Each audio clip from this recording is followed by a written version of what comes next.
Bien-aimé peuple de Dieu, Shalom. Nous sommes parvenus aujourd'hui au 13e jour de notre programme de restauration.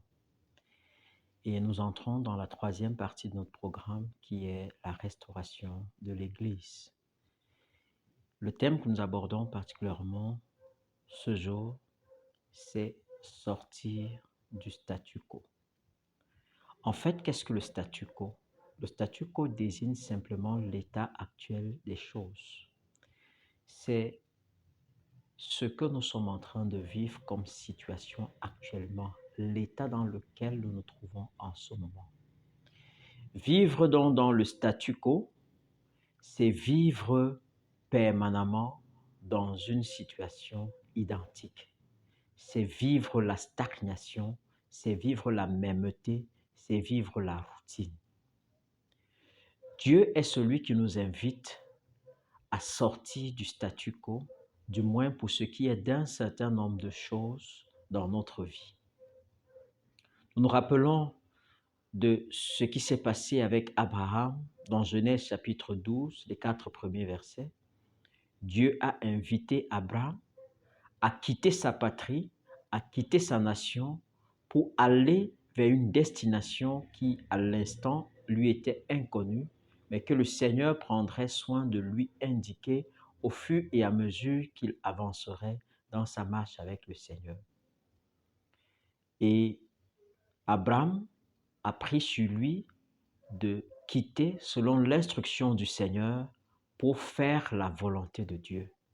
De même, le Seigneur nous invite à quitter cette zone qui pour nous est comme une zone de confort pour passer à autre chose avec le Seigneur. Il y a un certain nombre d'obstacles à sortir du statu quo. Le premier obstacle que nous pouvons relever, c'est la peur. La peur du changement. Tous nous avons peur du changement. C'est pourquoi les gens sont assez résistants à ce qui est nouveau, parce qu'ils ont peur de ce que ce changement va apporter dans leur vie, dans les habitudes qu'ils avaient, ainsi de suite. Il y a également comme autre obstacle le fait que on se plaise dans la familiarité de la situation dans laquelle est-ce qu'on est. On a tissé un certain nombre de relations, on a un certain nombre de personnes autour de nous et on ne veut pas abandonner ou perdre ces personnes. On est résistant donc en ce qui concerne le quitter ou alors le fait qu'il faille passer à autre chose. On se montre résistant. L'autre obstacle, c'est la pression sociale. Beaucoup de gens, en observant notre vie, peuvent penser que nous avons déjà ce qu'il y a de meilleur. Peut-être parce que nous avons un emploi, nous avons une femme, nous avons des enfants et on sait que selon les convenances sociales, c'est un signe de réussite. Mais Dieu nous appelle à quelque chose de plus grand, à quelque chose qui va au-delà de ces considérations sociales.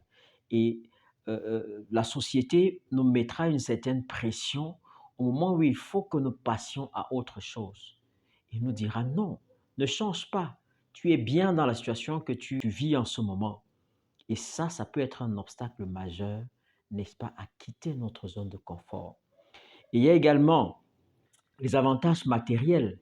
Beaucoup de personnes, à cause des avantages qu'ils ont, peut-être des relations qu'ils ont tissées, des responsabilités qu'ils ont, refusent souvent de quitter quand Dieu les appelle à autre chose.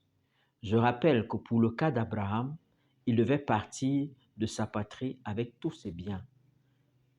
Ses bêtes, parce qu'il était éleveur, et ses serviteurs et ses servantes, il devait quitter avec toutes ces personnes. Nous imaginons que ce changement était difficile, du moins était pénible pour lui.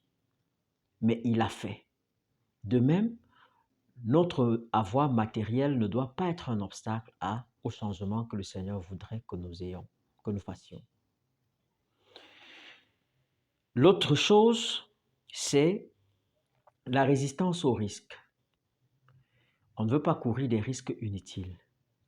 On se plaît dans la situation et on ne veut pas risquer. On ne veut pas courir des risques parce qu'on est dans une espèce d'incertitude. On ne sait pas comment est-ce que les choses vont se présenter. Ce sont des risques qu'on n'est pas prêt à courir. On a donc peur de risquer, de tout perdre en acceptant de sortir du statu quo. Regardons maintenant quels sont les avantages. Le premier avantage, c'est faire une nouvelle expérience avec le Seigneur. Tous ceux qui, dans les Saintes Écritures, ont accepté de suivre le Seigneur ont fait une expérience nouvelle.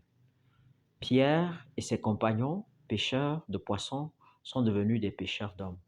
Imaginez toutes les personnes qui ont été bénies au travers de leur ministère, parce qu'ils ont accepté de suivre le Seigneur, de sortir de cette fonction qu'ils occupaient, celle de pêcheur de poissons, pour devenir désormais ceux-là qui vont pêcher des hommes, ceux-là qui vont bâtir des âmes. Et Dieu les a puissamment utilisés pour faire de grandes choses. Il en est de même de l'apôtre Paul, de persécuteur qu'il était. La Bible nous dit qu'il a rencontré le Seigneur dans Acte 9 et sa vie a totalement changé. Il est devenu l'un des témoins puissants de l'Évangile, d'ailleurs l'un des apôtres qui a le plus créé de communautés et qui a créé un impact suffisamment grand. Donc, en acceptant de sortir du statu quo, on fait une expérience nouvelle avec le Seigneur.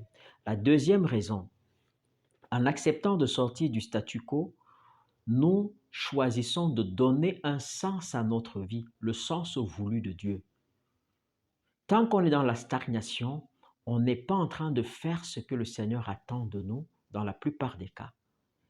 Et lui qui nous amène à migrer, à changer, il nous amène à découvrir quelque chose de nouveau et à expérimenter vraiment le sens pour lequel nous sommes appelés à vivre, à découvrir, le sens pour lequel nous sommes appelés à vivre sur cette terre.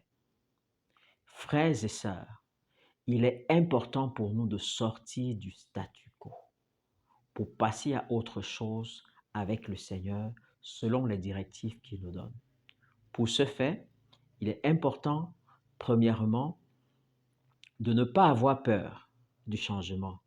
Rappelez-vous que quand Dieu décide de sortir les enfants d'Israël de l'esclavage en Égypte, il leur promet un pays où va couler le lait et le miel.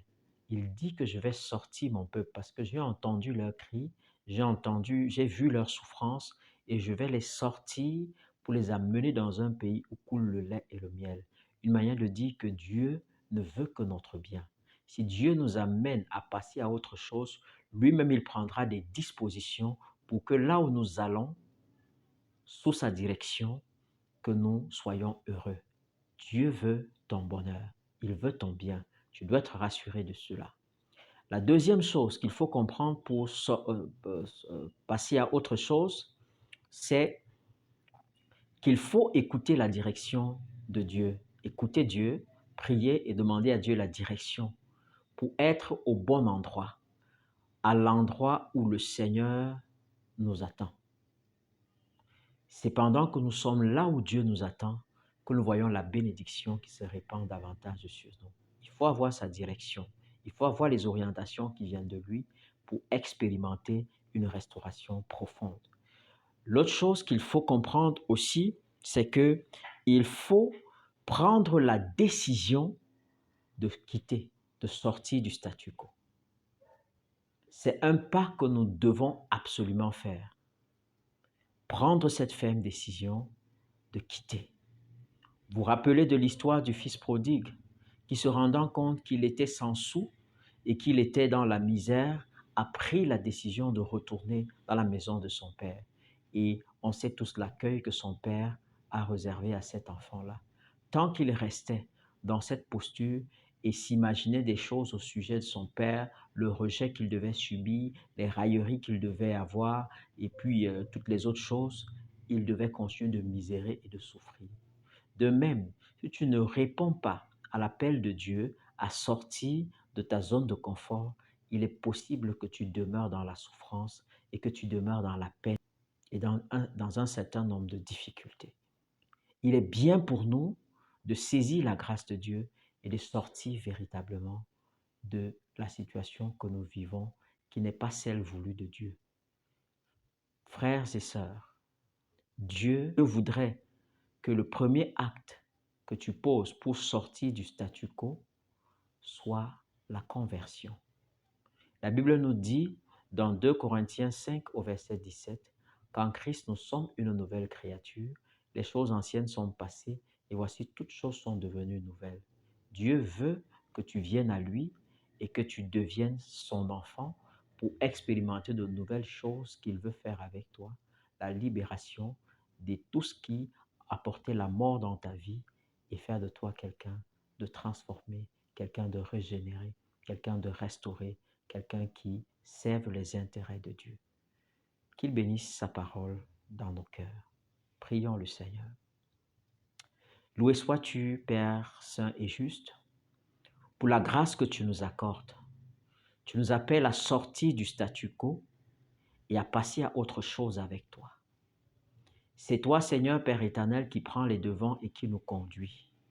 Tu marches avec nous comme tu as marché avec Moïse et tu nous orientes, Père éternel, dans cette nouvelle dynamique. Donne-nous de faire tomber nos peurs, de sortir de tout ce qui, Père, nous empêchait de nous engager dans cette voie pour répondre, Père éternel, à ton appel.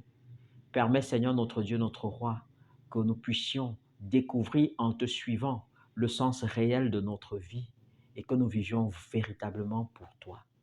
Merci, Seigneur, de donner à quelqu'un qui écoute cet enseignement de sortir véritablement de sa zone de confort pour expérimenter de grandes choses avec toi. Sois béni, Seigneur, dans le nom puissant de Jésus-Christ. Amen.